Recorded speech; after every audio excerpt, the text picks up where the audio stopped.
Hey, hi, hi, everybody out in YouTube world. It's Tooltip Tuesday with Little Metal Foxes. Oh, that's us. Hello. It's me, Jennifer, from Little Metal Foxes, Julia from Little Metal Foxes. and Ellen from Little Metal Foxes. live from Sydney, Australia, and Seattle, Woo. Washington. Hello, everyone.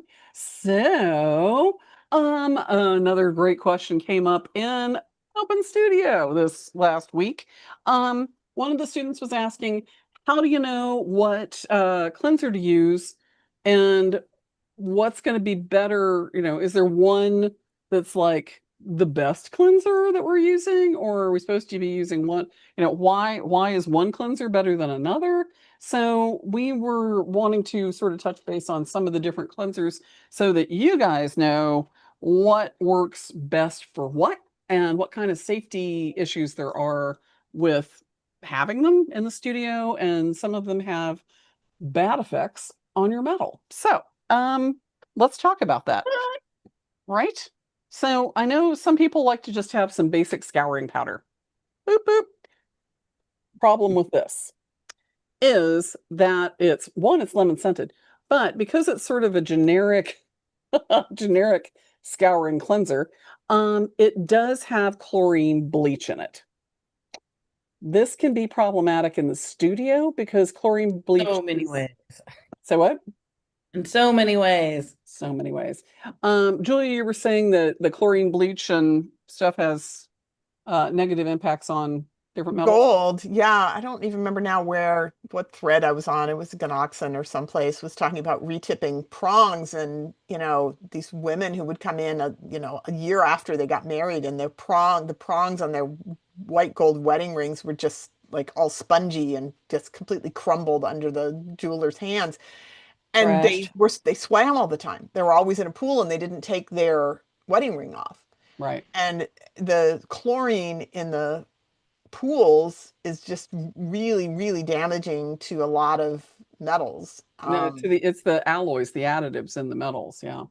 I guess it leaves the gold, but it pulls all the stuff out in between the gold atoms and it just basically leaves a little sponge. And then, of course, the tips can break off the prong and you can lose the expensive diamond. So, Right. and chlorine isn't good for silver either. Or people. Or people, well, it is in the sense that it kills the pathogens that are in the water. So if you're going to True. swim in a pool that other people swim in, I'd Right. rather have chlorine than fecal coliforms. That's Um, true. That's true. However, if you've got chlorine, one of the things you want to avoid doing is crossing paths with ammonia while you're working yeah. with it.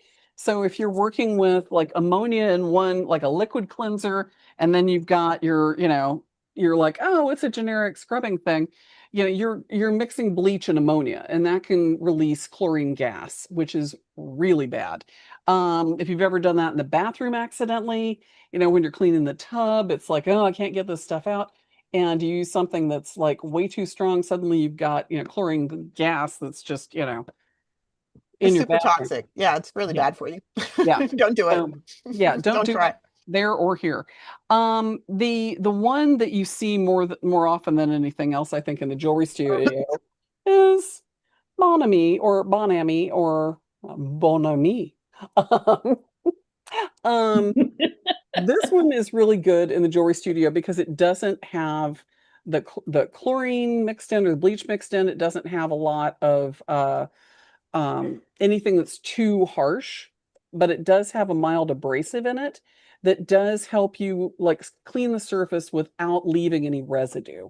So that's one of the reasons you usually see this or pumice.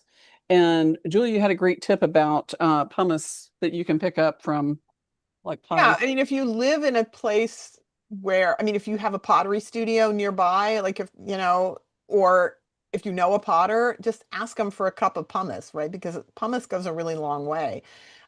We here in Seattle, we have Seattle Pottery Supply, which is a great supply house for clays and slips and glazes and whatnot. And you can buy pumice from them, which is just volcanic ash, ground up pumice rock. But you usually have to buy like 5 pounds You can go to a lot of garden centers sometimes have and get small. pumice. Yeah. Okay. Well, I mean, I was going to get another stuff at Seattle Pottery Supply. And when I Yeah. was teaching a lot, I would get a 5-pound bag and then I would give some to students, right? So that they'd have stuff at home. So, and you can also get it, I think people use it, they put it in like soaps and things, Yeah. right? So there Yeah. are other places that you can get pumice. But I don't want to make a trip all the way to Seattle Pottery Supply, and I don't want a lifetime supply. I don't want 5 pounds. So I just defaulted to using Bonami, is what I call it. Bonami. Oh, mammy. That's right. Because I can get it at Safeway and it comes Right. in it's a shaker can and it's easy. I mean, the pumice Yeah. comes in a paper bag and it's And like, it's cheap. It's it's so cheap. It's inexpensive. cheap. Right. And so Yeah. it's like, A little take chicken a on paper it. bag. There it It is. has a chick because it says it hasn't scratched yet. Yeah, so there it is. But it's a scratch-free powder cleanser, which is, really important when you're trying to sort of clean the metal, get it to sheet, especially if you're doing stuff like etching, Mhm. enameling, soldering, all of those things. If your metal's not clean, you're going to end up having some problems. Or if it has stuff in it that potentially is actually putting oil down on the surface, it's a cleanser or a dish soap that has Right. oils in it, right? Right. So, So yeah, so the Bonami or the Bonami, yeah, Bonami. works great. Pumice works great too. Yeah, In either case though, I always mix it with liquid dish soap. Right. So I have my Dawn in a little pump next to the thing, and then I'll just shake some out onto a plate and have a toothbrush, because again, you were talking about using a nylon brush. So I have an old toothbrush, some Dawn dish soap, right. and the Bonami and that or the pumice, and that works great for me. But I Yeah. definitely stay far away from anything that has bleach, any cleanser that has bleach in it. Right. The other thing that I always make sure, especially in a classroom situation, because a lot of times, people want to like scrub the surface really hard. If you're using something like you were saying, like a Scotch Brite works really well. That or a nylon bristle brush like this is going to be your best bet for cleaning Hmm. those surfaces. Don't use your nice soft brass brush for abrasives because it will grind this guy right down. And you want to use this with a liquid soap that's going to give it some Lubricant. burnishing. Yeah, so you're Hmm. burnishing, not grinding the surface down on Right. this and going Well, through. not only that, if any of that abrasive stays in the bristles, you're just transferring from one piece to another. Right. Right. Exactly right. Contamination. Yeah. Yeah. Yeah. But yeah, Scotch Brites, and I love the little magic erasers too, because they're really good. They're smoother than some of the Scotch Brites, and Hmm. Yeah. some of the Scotch Brites have a little bit of a grit to them, and you can actually get them in different grits. You can. The ones I like are the maroon ones, which are designed, they're for metal, and so they last a little bit longer. Right. They're a little, even so you can see they're consumables. They Yeah. get used up. And I just cut them with scissors and cut them into these smaller Yeah. pieces. That's usually what I do with like the magic erasers. And the magic erasers do have, a little bit of texture and pumice in them. So it does have a little bit of abrasion to it. And if you've ever used those like polishing pads, like for chain and stuff, that's what they are. They're basically like this little spongy thing with a little bit of pumice in it. So those work really well. The other things that you'll usually see, especially in a jewelry studio, are something like Barkeeper's Friend, which is great for taking off oxides. It's great as a patina prep. It's great for, pre-solder. It's good for pre-enameling, all those things. But you use a different thing for your enameling. What are you using too? Oh, it's just a barkeeper's friend. I use that. And actually, when you came over, because you had brought the no name patina prep, and we looked for the MSDS for the no name patina prep and barkeep's friend, and they're identical. Right. Right. So those two things are the same. I had used Penny Bright. So I bought this actually from somebody who teaches taught enameling classes here in Seattle, but Penny Bright's hard to find. I don't know whether the company's gone out of business or, had It's these things. used it's used a lot for cleaning pots and pans and Right. like I used it growing up cleaning like big brass trays and the silverware and all that Well, you stuff. don't use it on silver. You don't Yeah. want to use it on silver. Yeah, the brass Um, tray in particular, huge brass. right. Yeah, or aluminum it says, because Right. it has citric acid in it, but it's designed for Copper. copper and stainless steel. Copper, stainless steel, solid brass, chrome, glass, and ceramics. Right. It has Don't use on silver, aluminum, stainless steel appliances or cabinet panels and lacquered surfaces. Let's Yeah, strip that stuff right off. yeah, The other thing that I like to have on hand is basically like baking soda. yeah. And, That's a favorite in my it's a studio too. really because it dissolves as you use it Mhm. too. So it's a very fine abrasive and cleaner, but it also neutralizes anything like any acids and vinegars and things like that, pickle that you might have in your surfaces, but it also acts as a very fine, mild Mhm. abrasive. So it can do a little bit of double work there. Um, Yeah. I used so it when I was doing the chime balls because if you have to pickle something that's hollow, mhm, you have to neutralize the pickle, and so I would boil it in a solution of water and baking soda, right, and right. then empty that out, clean that out, and then boil it in clean water to get the baking soda residue out. Right.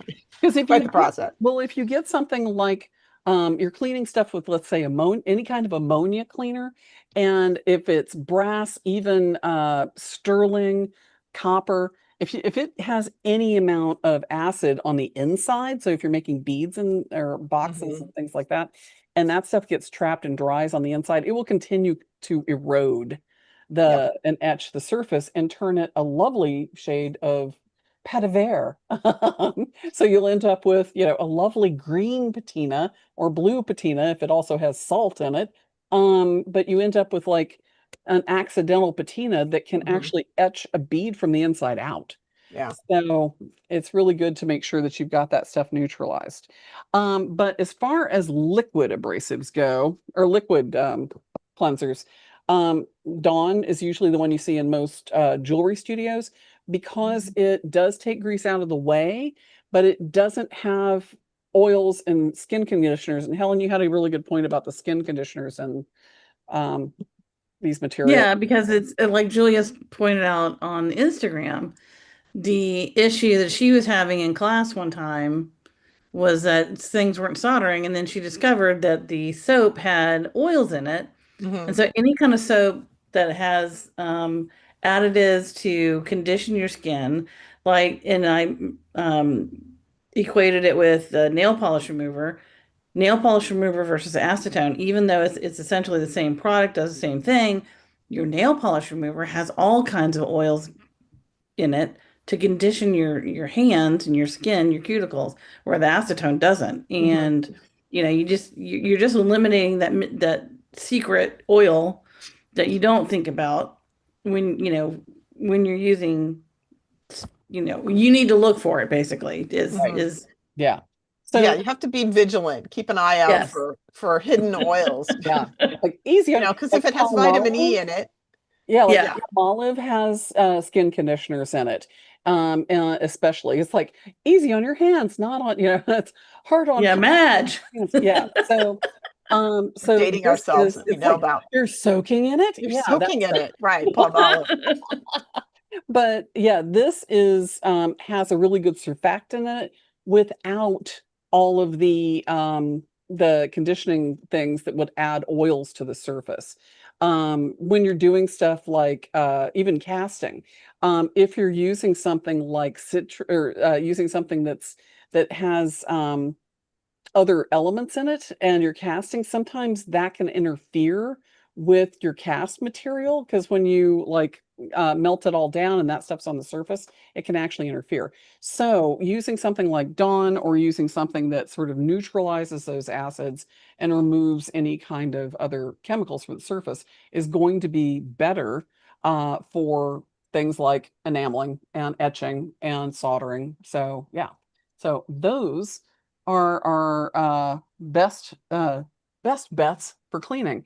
Get it squeaky clean. Getting it squeaky clean on the right surfaces. So things like uh yeah, Ammonia, be a little careful. Things like Oh, vinegar. so what you had an example where brass would turn blue. What was Yeah. that? Ammonia, especially if it's, if it's got ammonia, vinegar, sodium bisulfate, from the pickle, those things on brass in particular, will have a tendency to um, eat up some of the copper that's on the inside. So if it's copper, brass, or sterling, you may end up having some like green crystal growth where those chemicals are reacting with the copper on the inside. You end up with like these copper salts starting to grow, and that basically like etches things like beads from the inside out. So you really want to make sure you're neutralizing those things, rinsing them out thoroughly, not leaving any of that on the surface. And something like a little baking soda, like Julia was saying, can do a good job of like neutralizing that and getting it out. If you're doing things like hollow form beads, rings, pendants, you really want to make sure you get that stuff off the surface before you let it loose into the world, and they come back going, all the solder seams fell apart. I don't know. It has this weird green color to it. Is it me, or it's like growing from the inside? Yeah. So it can be problematic. But yeah, Yes. if you've got a favorite cleanser that we haven't mentioned, make sure to put it in the comments below. Hit that like button. Are you liking us? Hit it now. You can get a like there. Let's get a like there. We have, one like. Look at that. Okay. One like. Do we have any questions there, Helen? No questions. Okay. Yeah, but let us know below, what you like to use. What works for you, what if you have a difference of cleansers that seem to work well, let us know. But yeah, subscribe, ring the bell, give it a like, and I did say one other thing that I want to say is like your polishing compounds. yes, They have oil in them lanolin, yeah, binding together. So you want to make sure that you have a nice degreaser when you're done polishing. yes, And actually, to be fair, my favorite degreaser for polishing compounds is an ammonia and soap and water mix with a right. toothbrush, because the ammonia will cut right through that grease. But you just have to be really careful not to mix it with, other things that you don't want But to take. your final cleanser. Yeah. Yeah. Yeah, Don't I mean, do that's the one of the nice chlorine. things about the Don't use the Luxie blue. compounds is Yeah, that the Luxie compounds are water soluble, that's and right. so they don't have those animal fats in them, Yeah. or So don't yeah, have as many. And the green one is actually vegan. It's vegetable fats. Yeah. that's So for some Nice. people, because most of the fats in the traditional rouges and triples and bobbing compounds are beef tallow. They're yeah, mostly lanolin. animal fats. Yeah. Yeah. So these are all water soluble. And I love this. It's like the Whitman sampler of polishing. Yeah, it's so great. Yeah. So yeah, but they're silica free and water soluble. So this is a really great solution for a small studio. Right. I think you did a tooltip on them one time, didn't I you? did. We did. All right, people. Have a All great. right. Did you Thank hit that you. like button? Woohoo. Like button. All right. We'll see you guys later. And by the way, we've got stay tuned for one of our coming up tool tips. We have Milt Fishbein joining us with some of his tool tips and more. So yeah, come back. We'll see you guys later. Have a great Yay. week, and we'll see you next week on Tool Tip Tuesday. Bye, everybody. Woohoo.